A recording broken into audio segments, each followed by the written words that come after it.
आगे दरगाह है। और नर्मदा परिक्रमा का प्राण तत्व अगर कुछ है तो शूलपानी कहते हैं। शूलपानी में लोग इधर उधर घूमते हैं, लेकिन वास्तविक ये परीक्षा का फल कोई 3 साल 3 महीने की करता है। कहते परिक्रमा कई प्रकार की होती है, शाम्भवी परिक्रमा, कमंडल परिक्रमा, महापरिक्रमा। परिक्रमा के कई प्रकार बताए, 4-5 प्रकार है। शंभु परिक्रमा, मार्कंडे परिक्रमा, तो अलग अलग उसके तरीके माने जाते हैं। लेकिन जब तक परिक्रमावासी शूलपानी से नहीं निकलता है तब तक उसकी परिक्रमा पूर्ण नहीं मानती है।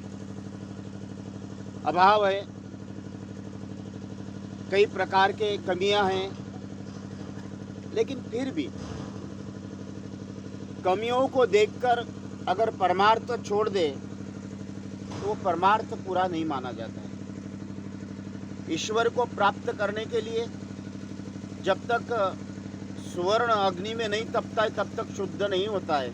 इसी तरह से परिक्रमा में जब तक शूलपानी से नहीं जाओगे तब तक उसकी पवित्रता शुद्धता नहीं होती है। यहाँ शिव पार्वती संवाद करते हैं। उसी क्षेत्र में कई वर्षों से यह परिक्रमा आज नहीं, मार्कंडे जब तक माँ नर्मदा, क्योंकि अनेक प्रकार की नदियाँ, लेकिन इस जगत की सर्व पुरातन नदी अगर कोई है तो माँ नर्मदा कहा जाता है।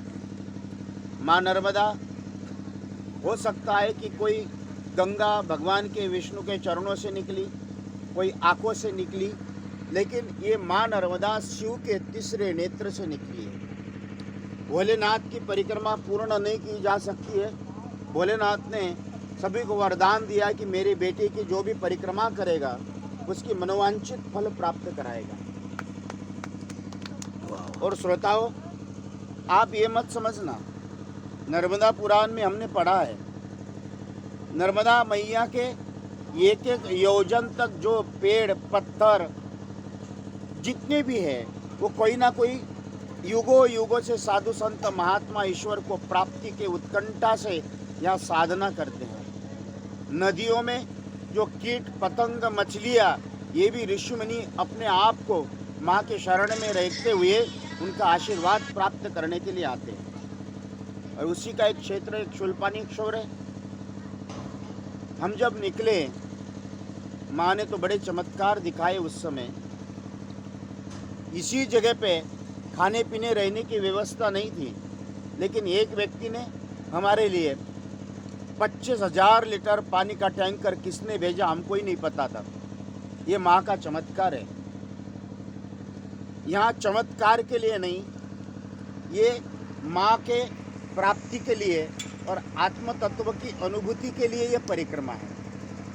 कहते 2 प्रकार की कृपा ईश्वर करता है, एक सहज कृपा और एक महती कृपा। सहज कृपा सांसारिक संसाधनों को प्राप्त कराता है, और महती कृपा जो ईश्वर की आत्म तत्व और उसकी प्राप्ति होती है। इसलिए मेरे श्रोताओं, अपने जीवन में इस माँ के चरणों में बैठकर हम अपने आप में ईश्वर का चिंतन हो और ईश्वर की कृपा हो। इसलिए हम लोग सब इस माँ के चरणों में बैठकर सारे बालकों का और परिक्रमा वासियों के लिए थोड़ी व्यवस्था नहीं थी, तो यहाँ भोजन भंडारा माँ ने अपने आप को सौभाग्य प्रदान करा दिया। क्योंकि ईश्वर कोई भी श्रेष्ठ कार्य कराता है तो कुछ बुलाकर यश प्राप्ति वो अपने आप में ही देता है। इसी तरह से माँ ने हमारे जलगुनवासी गुरुभक्त मंडल आज 80-90 किलोमीटर से लाकर, चाहे टिकम हो, कन्हैया हो, जैन हो, अपने जीतू हो, अरुण हो, और अनेक ऐसे कई सेवकगण वहाँ से आकर सेवा करते हुए आज शेड बन गया परिक्रमावासियों के लिए, निवास, बच्चों के लिए स्कूल। धीरे धीरे बहुत अच्छा स्थान होगा। मैं चाहता हूँ कि क्षेत्र में आप एक बार आकर देखिए। शिव का एहसास न हो तो मुझे बताना। ये निश्चित रूप से शूलपानी, ये शिव और पार्वती इस क्षेत्र में आत्मसंवाद करते हैं, सत्संग करते हैं। इसलिए क्षेत्र बड़ा पवित्र और परम पद प्राप्त कराने वाला। और अश्वत्थामा ये क्षेत्र छोड़कर कहीं नहीं जाता है। अगर शुद्ध अंतकरण से चलने वाले हर एक व्यक्ति को ऐसे ऐसे महापुरुषों के यहाँ दर्शन होते हैं। श्रोताओं, मैं मेरा अनुभव बताता हूँ। इसी क्षेत्र में अश्वत्थामा के दर्शन,